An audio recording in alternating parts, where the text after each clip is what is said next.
Buenas noches, apreciados estudiantes de la Universidad de Asturias.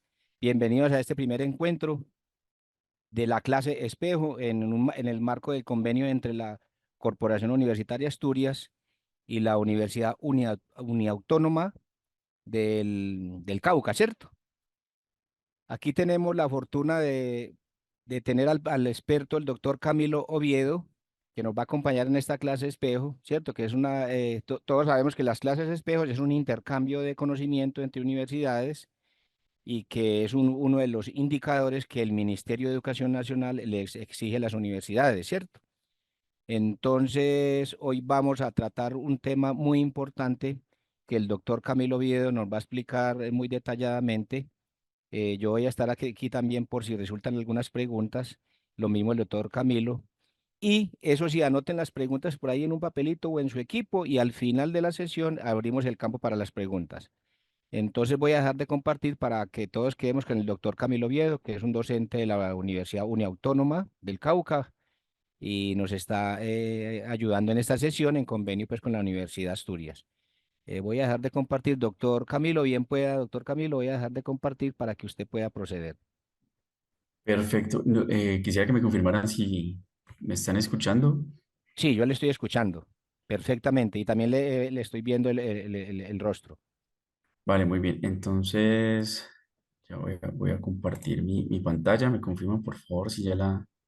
Sí, se está viendo perfectamente, sí, se está viendo la pantalla. Su presentación se ve muy bien. Bueno, perfecto. Bueno, siendo así, bueno, en primer lugar me presento. Mi nombre es Camilo Oviedo Perdomo.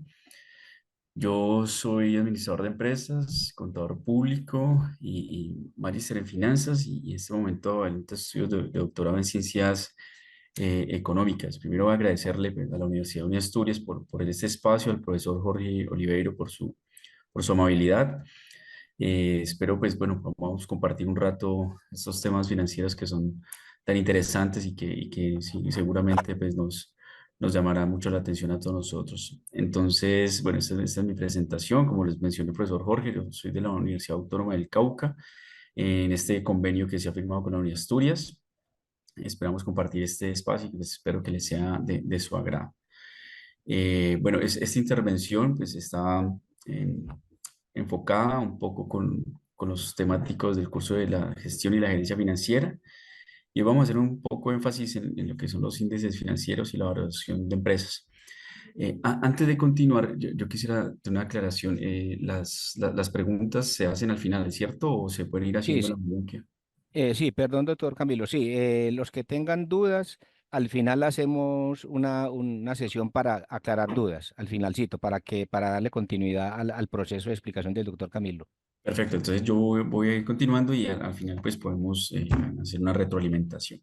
Entonces, como les mencionaba, la idea es que conversemos un poco sobre los índices financieros y lo que son la valoración de empresas como un instrumento muy importante para medir la gestión de los organizadores y de los administradores financieros. Y siempre es muy importante comenzar con este concepto de la ecuación contable o la ecuación patrimonial. Ustedes saben que en las empresas la información contable está organizada bajo esta estructura de activos, pasivos y patrimonio.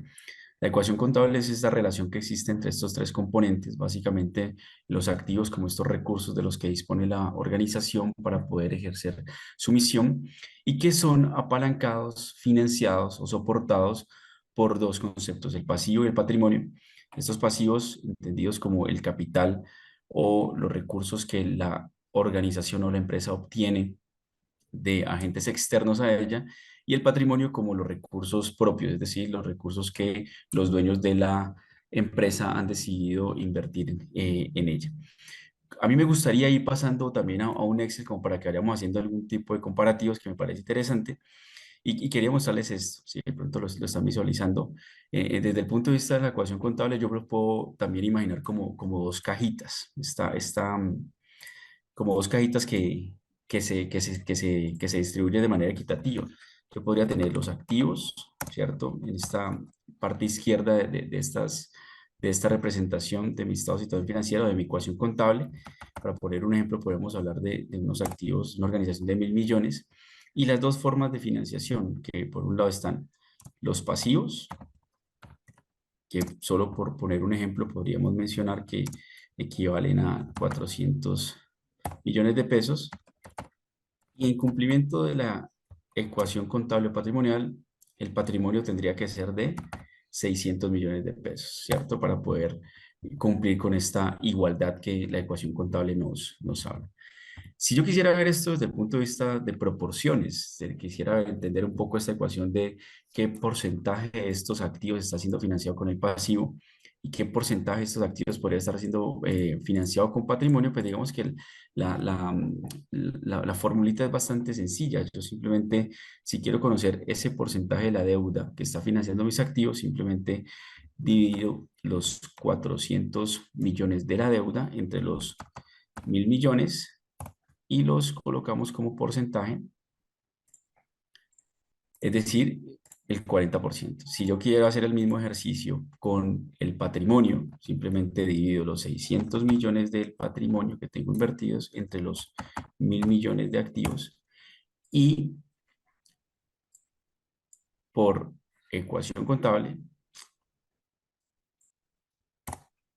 vamos a darle porcentaje, me da que es del 60%. Es una relación directa, la suma de los dos me debe dar el 100%. Esto es muy importante para lo que vamos a conversar en un rato con respecto al WACC, entonces para que lo tengamos muy presente. Esta ecuación contable yo también la puedo ver desde el punto de vista de proporciones, ¿no? De qué porcentaje de estos activos están siendo financiados mediante los recursos externos o los recursos del pasivo y qué porcentaje de los activos están siendo financiados a través del patrimonio. Para nuestro ejemplo, y que es un ejemplo bastante sencillo, pues digamos que el 40% de estos activos estarían siendo financiados por pasivos, por deuda externa, y el 60% de estos activos estarían siendo financiados a través de el patrimonio. Entonces, eso con respecto a a la ecuación contable.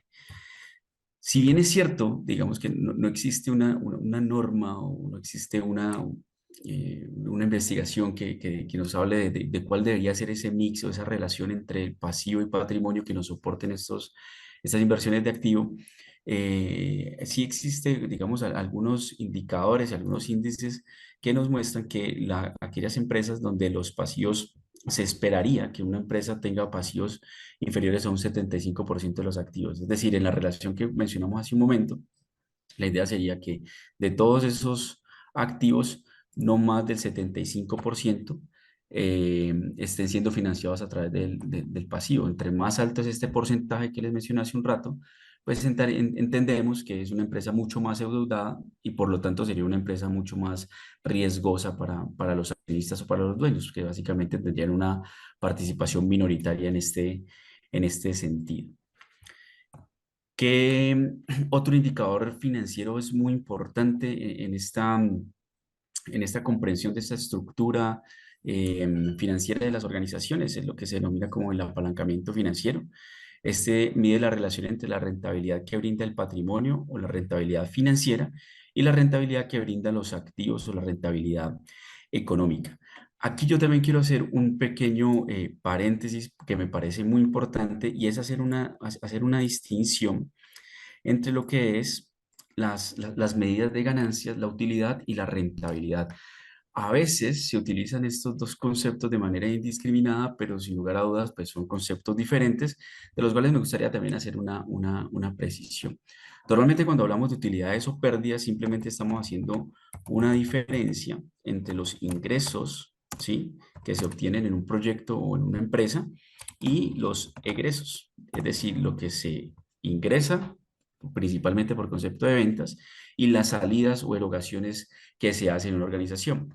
Estos egresos, pues como ustedes de pronto ya lo han podido conocer, pues se dividen desde dos puntos de vista, o están categorizados en dos grandes grupos: los costos y los gastos. ¿Sí? Estos costos y gastos que tienen una relación con respecto a a las ventas y la utilidad. Entonces, cuando yo hago este ejercicio de a los ingresos restarle los egresos, ya sea un costo o un gasto, básicamente estoy encontrando es un resultado, ¿cierto? Una utilidad. ¿Dónde nosotros podemos verificar o identificar estas medidas de ganancias, si nosotros estamos utilizando, si estamos obteniendo, perdón, ganancias o pérdidas, pues en lo que conocemos como el PIG o el estado de resultados o el estado de pérdidas y ganancias dependiendo de la organización. ¿Qué características tiene? Normalmente esto tiene una misma estructura que responde a esta diferencia entre ingresos y egresos. Normalmente se empieza con las ventas, que es el principal ingreso que puede tener la organización. Se descuentan el costo de ventas, ¿correcto? Si estamos hablando de una empresa manufacturera, si estuviéramos hablando de una empresa comercial, este costo de ventas muy probablemente no se denominaría como costo de ventas, sino que se denominaría como, como un costo de la mercancía adquirida para la venta, ¿sí?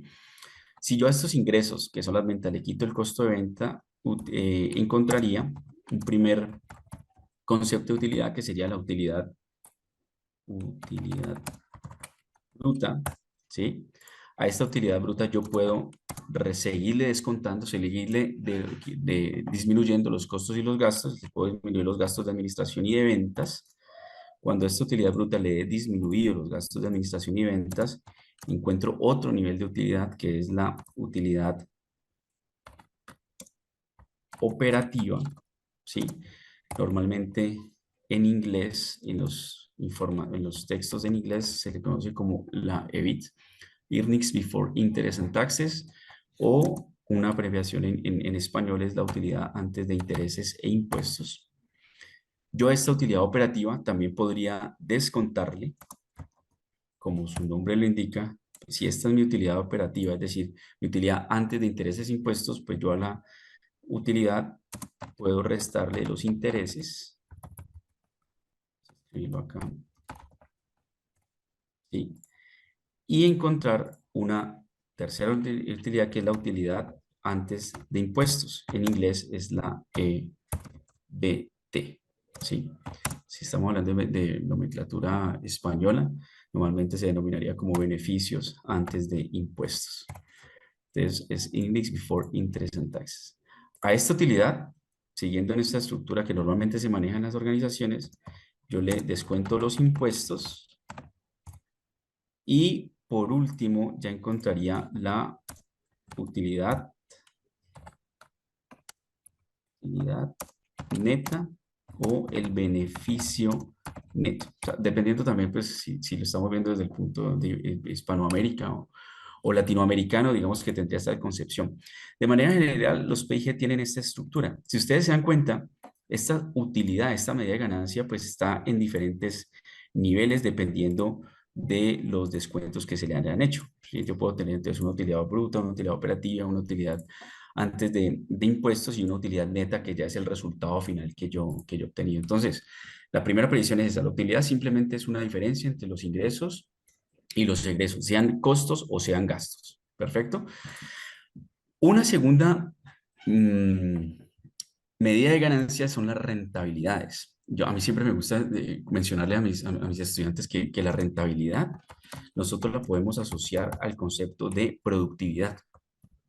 Y ya les explico un poco por qué.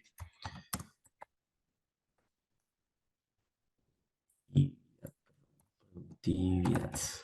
¿Sí? ¿En qué sentido? Mira, la rentabilidad y la productividad, todos los indicadores de productividad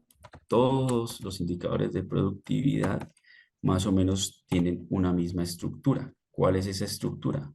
Unos outputs, ¿sí? Correcto, unos outputs dividido entre unos inputs. Si lo vemos en español, eso serían como unas salidas o resultados dividido entre unos entradas o unos ingresos al sistema. Entonces, normalmente tienen esa estructura estos indicadores, unos outputs versus unos inputs. Cuando yo voy a calcular una rentabilidad, sea la rentabilidad del activo, la rentabilidad del patrimonio, que se conoce como el ROE, el ROA, o el ROIC, la rentabilidad del capital invertido, pues mantiene esta misma estructura. Simplemente que para el caso de la rentabilidad del activo, el output es el resultado sería una utilidad neta, normalmente, ¿sí? O beneficio neto, dividido entre una entrada, un ingreso, que desde el punto de vista financiero, esos ingresos se denominan como una inversión. Esa inversión sería el total de dinero que yo tengo invertido en activos. Entonces, siempre me gusta hacer como este comparativo entre los indicadores de productividad y la rentabilidad, porque la rentabilidad es en sí mismo es eso, o sea, qué tan productivo ha sido un proyecto o una organización. Un ejemplo sencillo para irlo, supongamos que yo tengo la posibilidad de invertir en dos proyectos, el proyecto A y el proyecto, estoy escribiendo B, ¿correcto? Si yo lo miro desde el punto de vista de la utilidad, puede ser que yo tenga en este proyecto A 1.000 millones de pesos de utilidad y en el proyecto B 100 millones de pesos, ¿sí? Es decir, sin pensarlo mucho, el proyecto A es superior al proyecto B en el sentido de que estoy obteniendo más utilidad. Recordemos que utilidad simplemente es la diferencia entre esos ingresos y estos gastos. Pero si yo lo miro desde el punto de vista de la rentabilidad, ¿sí? Yo podría, desde el punto de vista de la utilidad, considerar el proyecto A como un proyecto deseable.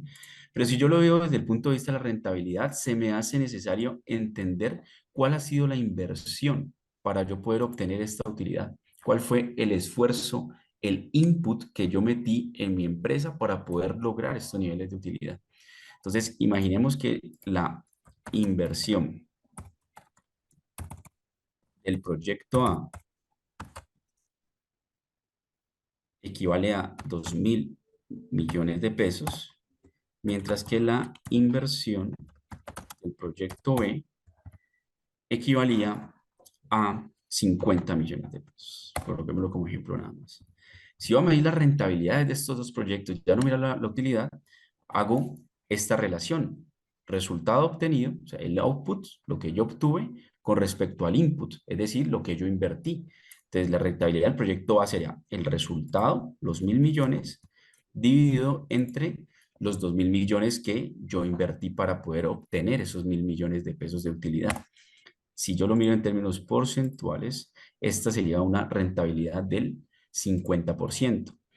Si calculo la rentabilidad del proyecto B bajo esta misma lógica, bajo este mismo criterio, yo estoy aplicando la misma relación de productividad, es decir, mis outputs serían para el proyecto B 100 millones de pesos versus los inputs, es decir, la inversión que yo realicé para poder obtener esos 100 millones de pesos. Si yo lo coloco aquí en porcentaje, vamos a dar cuenta, perdón, voy a copiar aquí allá, que mi rentabilidad, es decir, la rentabilidad del proyecto B fue el 200%, mientras que la rentabilidad del proyecto A fue el 50%. Entonces, ¿por qué este ejercicio y por qué me parece importante la precisión, profesor Jorge y compañeros? Porque normalmente tendemos a utilizar estos dos conceptos de manera indiscriminada y son con temas diferentes. La utilidad simplemente es una resta, una diferencia entre lo que yo gano, o sea, entre lo que yo ingreso como dinero y lo que yo gasto. La rentabilidad nosotros lo podemos entender de esta manera, como una medida de productividad. ¿Qué tan productivo fue con mi dinero? Si yo tomara como criterio de decisión para decidir invertir entre el proyecto A y el proyecto B solo la utilidad, digamos que sería una decisión sesgada. Si yo utilizo la rentabilidad como un criterio de decisión, se dan cuenta que mi proyecto B ahora es mucho más atractivo para invertir. Es decir, soy mucho más productivo en el proyecto B que en el proyecto A. Entonces, esa es una precisión que yo hago. ¿Por qué? Precisamente por lo que veníamos hablar a continuación. Yo en este apalancamiento financiero calculo dos índices muy importantes, perdón. El ROE, que es la rentabilidad del patrimonio. Entonces recordemos que es como qué tan productivo fue el patrimonio para poder generar este resultado de utilidad neta, la rentabilidad del activo, qué tan productivos fueron mis activos para poder obtener este nivel de utilidad. Perfecto. Ahora, existen algunos índices financieros, ¿sí? Esto normalmente está también categorizado en diferentes familias o grupos, entonces podemos obtener índices financieros de liquidez que me buscan identificar qué tan líquida o qué capacidad de pago en el corto plazo tiene una organización. Tenemos indicadores de rentabilidad, como ya se lo mencioné, qué tan productivo fue los diferentes niveles de inversión que se hacen dentro de una organización. Tenemos indicadores de endeudamiento, que son los que hacemos referencia aquí, y estos se pueden medir de dos formas: qué capacidad de pago tiene la organización en el corto plazo y qué capacidad de pago tiene la organización en el largo plazo. Algunos de ellos son el fondo de maniobra, que simplemente son los activos corrientes menos los pasivos corrientes. Si nosotros buscáramos literatura en Latinoamérica, esto estaría muy relacionado a lo que es el capital de trabajo. Entonces, si tú lo ves en Iberoamérica, sería fondo de maniobra, normalmente España y algunos países como que también en Perú lo denominan como fondo de maniobra, pero si lo ves desde el punto de vista latinoamericano, eh, estaríamos hablando de capital de trabajo. Particularmente, este fondo de maniobra es sumamente importante para la gestión financiera y quiero volver acá a mi Excel a hacer alguna precisión con respecto a él. Si gustas, Walter, en un momento conversamos en la pregunta. Eh, y quería mencionar esto, a ver qué se me hizo. Aquí está.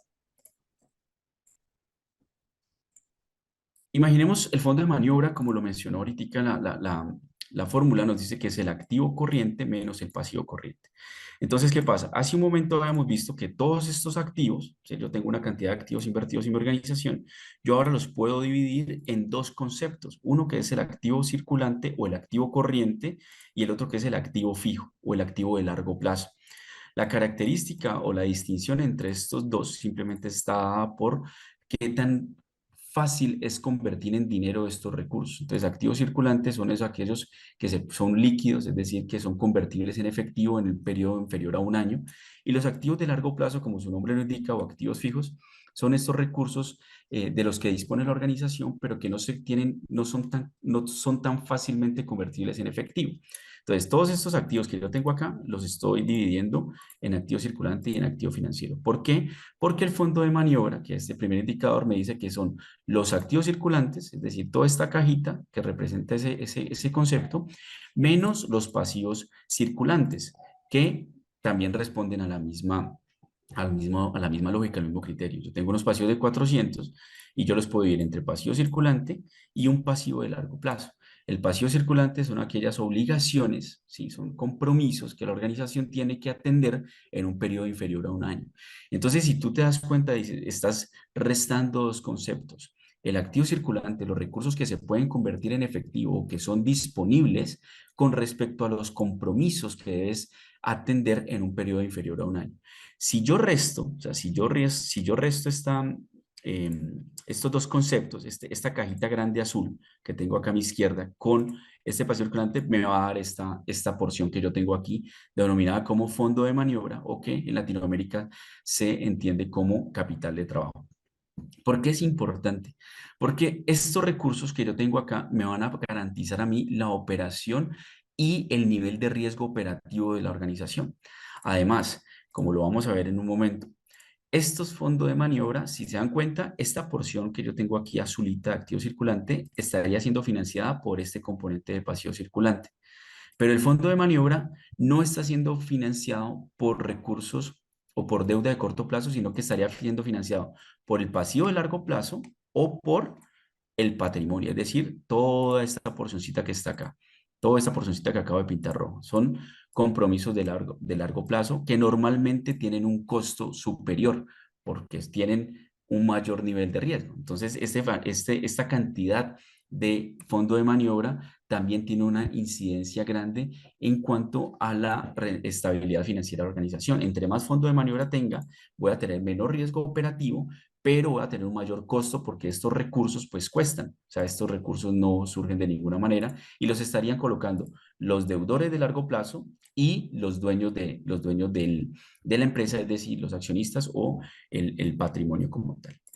Entonces, vuelvo acá a nuestra presentación y hago este principal énfasis en este primer concepto del fondo de maniobra, que como lo vimos, no es simplemente una resta cualquiera. Muchas veces nosotros lo entendemos como, no, es que es una resta y ya, profe, eso me parece que es muy sencillo. Es muy sencillo porque el cálculo es sencillo en realidad, se restan dos valores, pero es muy importante entender el concepto y el por qué.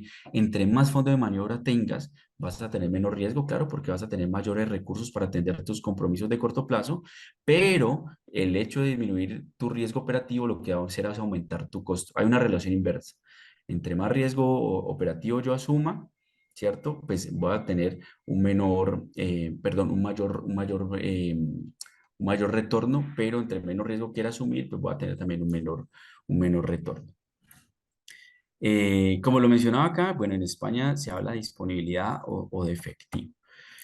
¿Qué otros indicadores importantes tenemos acá? El de medición de largo plazo, capacidad para medir, que simplemente es el costo de la deuda, que también se puede entender como una tasa de interés que yo estoy pagando por esos recursos.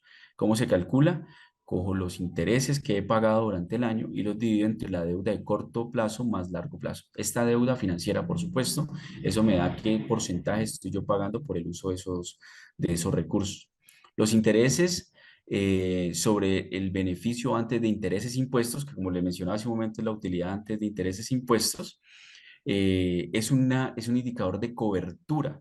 Es decir, con esta utilidad, ¿cuántas veces yo podría pagar estos gastos financieros en los que estoy incurriendo? O sea, tuve este nivel de utilidad, ¿con cuántas veces podría yo pagar? Si este indicador a mí me da 3, 4 veces, lo que estoy diciendo es que yo podría con ese nivel de utilidad pagar 3 o 4 veces estos gastos financieros. El nivel de endeudamiento, que es el total de las deudas sobre dividido entre el patrimonio neto más los pasivos, esto patrimonio neto más pasivo, de acuerdo a nuestra ecuación contable, podría yo cambiarlo por activo total, ¿sí o no? Total de deudas dividido entre el activo total me tendría que dar lo mismo que el total de las deudas dividido entre el patrimonio neto más el pasivo. Y es ese porcentaje que yo les mencionaba hace un momento, el porcentaje de deuda, qué cantidad de esos activos está siendo financiado a través de la deuda. También tenemos desde el punto de vista del patrimonio, qué cantidad de esos activos está siendo financiado a través del patrimonio. Bueno, esto como unos índices o indicadores financieros claves para poder entender el concepto de la valoración de empresas y qué es esto de la valoración de empresas en sí.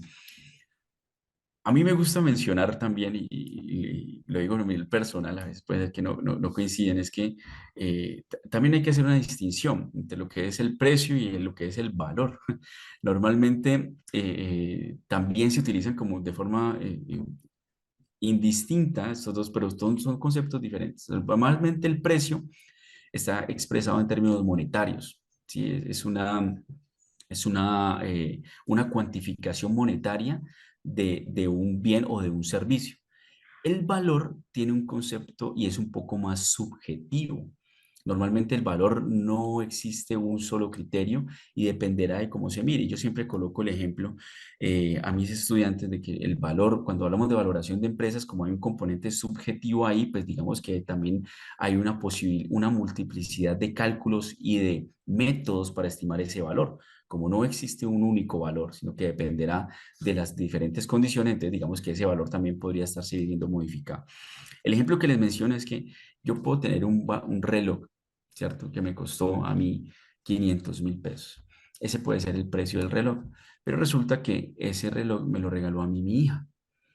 Entonces, para mí, indudablemente, el valor que tiene ese reloj es muchísimo mayor a lo que yo pude haber pagado en un precio por adquirir ese bien. Entonces, yo lo puedo valorar mucho y muchísimo, y puede ser que para mí no tenga ningún precio, yo no te lo vendo por nada. ¿Por qué? Porque me lo regaló mi hija. O sea, yo lo valoro de una manera distinta a otra persona que probablemente no tenga ese tipo de apego. Entonces, hay una distinción también entre lo que es ese precio y lo que es el valor.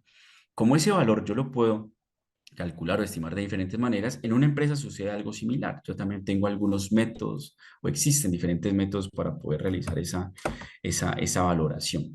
Uno de ellos o algunos de los que los vamos a conversar con el profesor Jorge es precisamente el método el método de comparables o de múltiplos de mercado también que denomina. Y consiste en comparar una empresa con otras del mismo sector, con unas condiciones similares, a través de algunos indicadores que se denominan como múltiplo. Entonces, aquí hemos traído tres a la conversación, que es la relación entre el precio de la empresa y el beneficio o la utilidad, el precio de la empresa y las ventas que genera, y el valor de la empresa o el precio de la empresa dividido entre el EBITDA, que es una utilidad bastante importante. Mira lo que estoy diciendo, el EBITDA no es una rentabilidad, es una utilidad, es decir, que se deriva del estado de resultados, como lo mencionamos hace un momento, hace parte de esa relación de ingresos menos egresos. Un segundo método es tal vez uno de los más utilizados, que es el método de descuento de flujos de efectivo.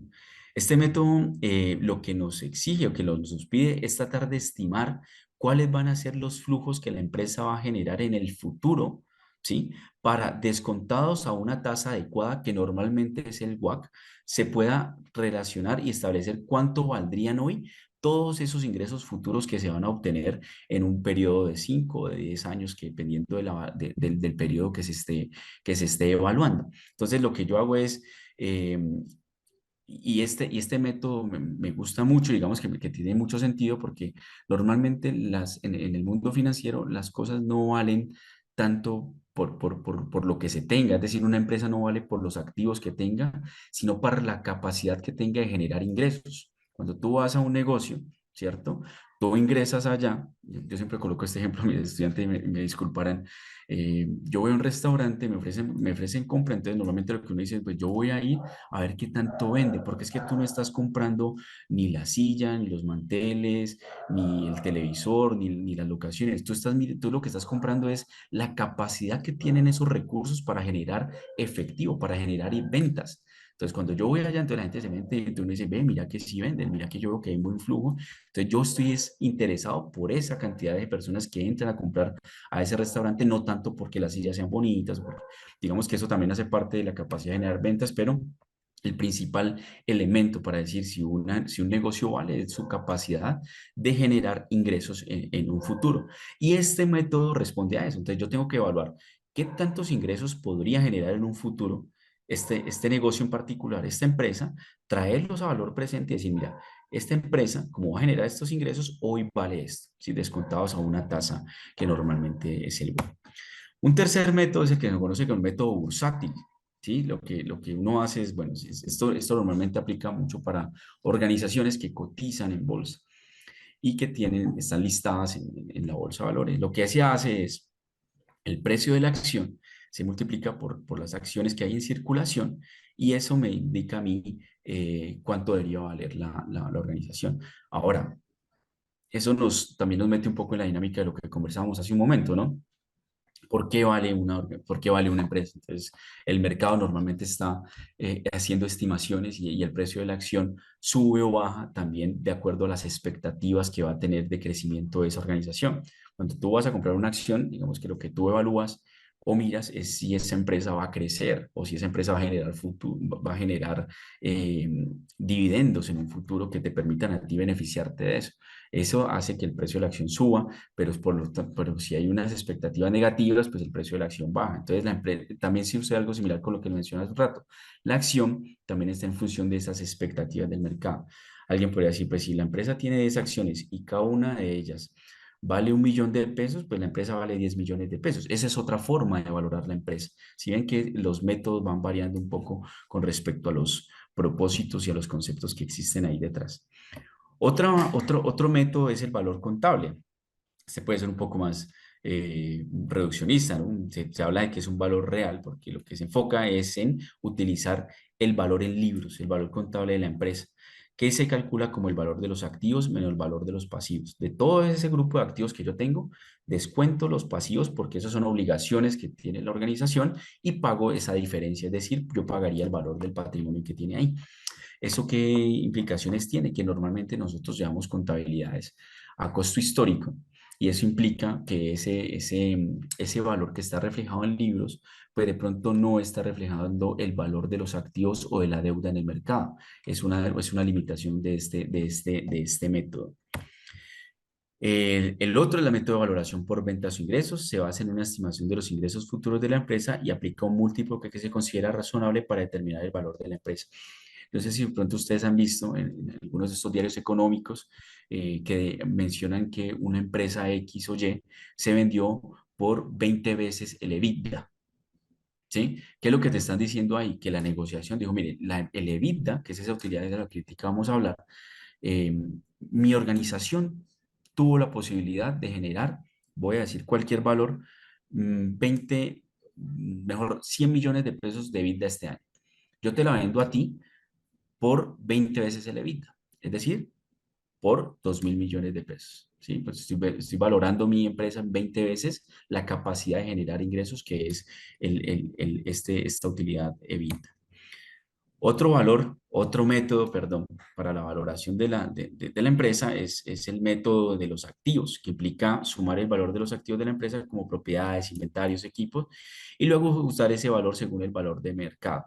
Entonces, como el ejemplo que les colocaba el restaurante, yo voy al restaurante y no veo ni me interesa más o menos qué tanto están vendiendo, sino qué tanto hay ahí en inventarios, qué tanto hay en propiedades, qué tanto tienen ellos en equipos, qué tanto hay en equipo de cocina y estas cosas y decimos, bueno, esta nevera ya no vale lo que está ahí en la contabilidad, puede ser que llevemos la valor de mercado, puede ser que haya otros activos que no estén valorados ni que estén representando el valor real de su mercado, entonces expresémoslos en términos de valor de mercado, sumémoslos y esto es lo que puede valer el negocio. Si se dan cuenta, son diferentes formas de estimar ese valor, que como se lo mencionaba a un inicio, pues puede ser subjetivo. Si el dueño del restaurante quiere mucho ese restaurante, pues digamos que ninguna de estas métricas se le va a ajustar a sus expectativas y él dirá, no, no, yo voy a cobrar una prima porque es que esto es una herencia familiar. Entonces resulta que esto lo tenemos desde mi bisabuelo, entonces yo no puedo venderlo simplemente por este valor y digamos que habrán otros elementos ahí adicionales que se tendrán que considerar. Bueno, esto es como para ir pasando un ejercicio práctico, profesor Jorge, para que no nos vayamos adelantando. Aquí hay una diferenciación entre lo que es la rentabilidad económica y la rentabilidad financiera, que se las pude haber mencionado hace un momento. Cuando ahora hablamos del ROA, hablo de qué tan productivo, recuerda, es una medida de productividad, fueron estos activos, y cuando hablamos de rentabilidad financiera es qué tan eh, productivo ha sido el patrimonio. Quiero de pronto ir aterrizando este ejercicio en estos conceptos, en un ejercicio, esto normalmente se ve mucho más fácil de esta manera. Yo voy a ir un poco rápido, pues con aras de respetar los tiempos. Entonces, este ejercicio, un caso práctico, nos dice que se nos pide que se haga un método de múltiplos o un método de comparación entre lo que es el precio-beneficio, el precio de ventas y el valor de la empresa y en el EBITDA para dos empresas en particulares que tienen esta información. Entonces, el estado de resultados, como lo vimos hace un momento, simplemente los ingresos menos los egresos, costos, gastos, ¿sí? Y los niveles de utilidad que están aquí marcados, pero voy a colocarle otro colorcito. Acá tenemos el beneficio antes de impuestos, los diferentes niveles de utilidad y el beneficio neto. Son dos empresas que operan en el mismo sector, que esa es una condición para utilizar este método de múltiplos. Y nos dan dos informaciones muy importantes adicionales. Una es las amortizaciones y depreciaciones del periodo y la otra es el precio que se ha pactado para la organización. Ya que aquí no estamos hablando del valor, estamos hablando del el precio, o sea, cuánto se dijo que se iba a pagar por esa empresa.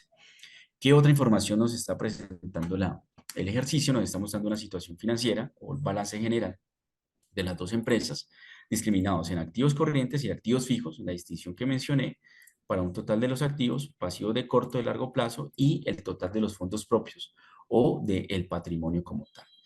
Entonces, ¿qué me está pidiendo ahora? Pues vamos a calcular el ROA. El ROA simplemente es esta relación de productividad entre la utilidad neta y los activos.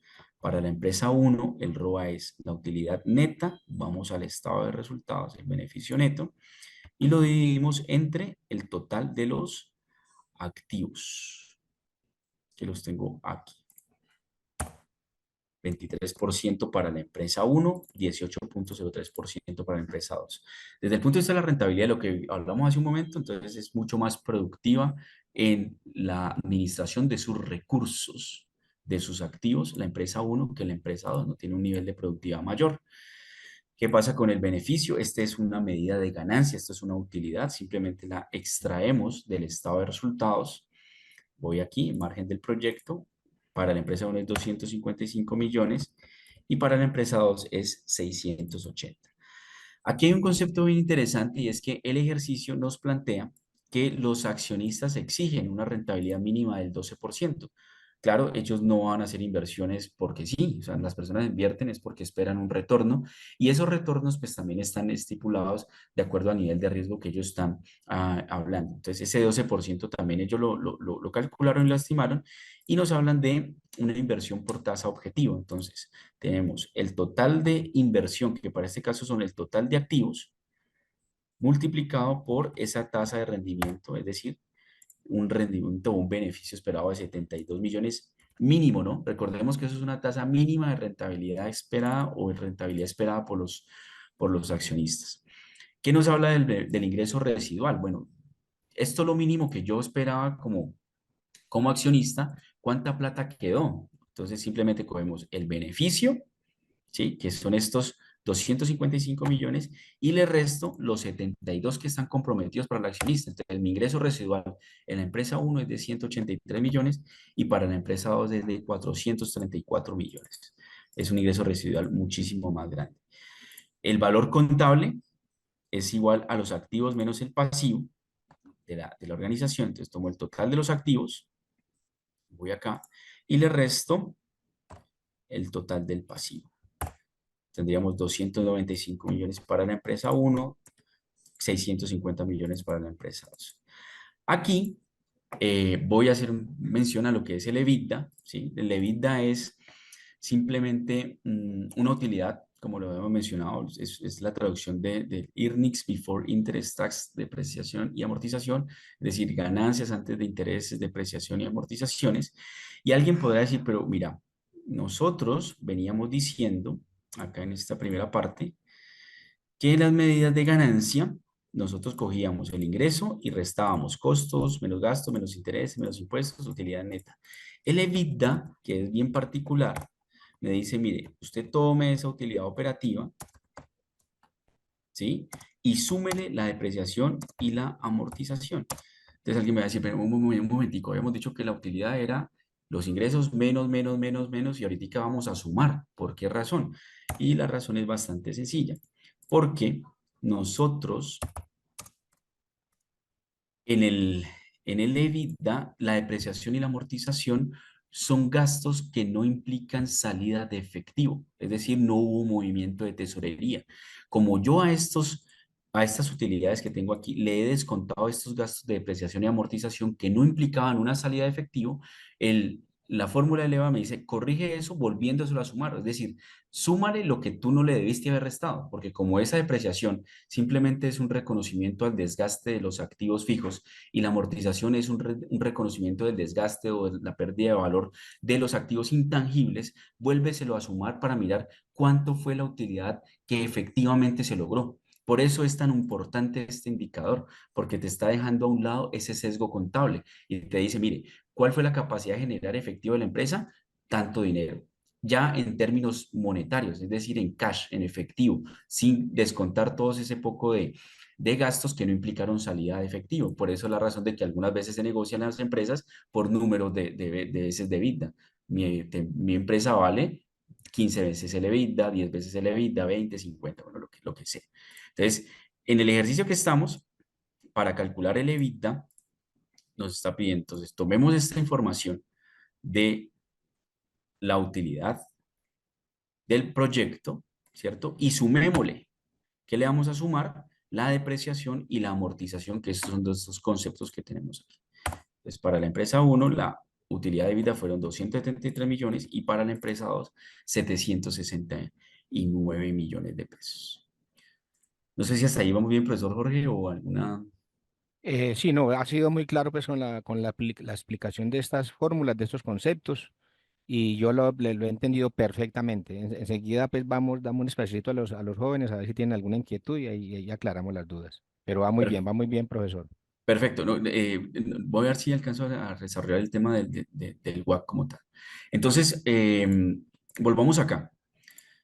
Estos recursos que inicialmente nosotros habíamos mencionado, pues digamos que estos recursos están representados en la organización, pero estos recursos pues no son gratis. Digamos que tanto los prestamistas, los bancos, le prestan recurso a la empresa, ¿sí? Pero con un porcentaje de interés. Normalmente ese interés se conoce como el costo de la deuda, se denota como CADE, y los accionistas que también ponen recurso en la empresa, pues ellos también tienen una expectativa de retorno, y esa expectativa de retorno se denomina un costo del capital accionario o un costo del patrimonio que se denomina como el CAE.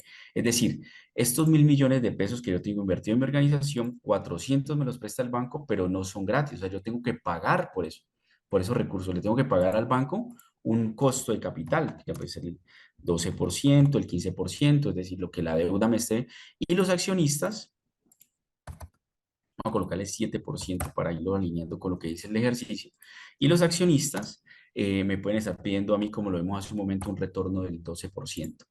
¿Cómo estiman ellos este valor? Eso es otra clase, pero digamos que está en función del riesgo. ¿Qué tanto riesgo estarían ellos? ¿Por qué yo como accionista invierto esos 600 millones de pesos en mi restaurante y no lo invierto, por ejemplo, en otro tipo de negocio? Pues está también en función del riesgo. Y ustedes saben que en finanzas existe una relación eh, que existe todo el tiempo, y es la relación entre riesgo y rendimiento. A mayor riesgo, pues yo espero mayor rendimiento. Esa es una relación directa que siempre va a estar ahí enmarcada.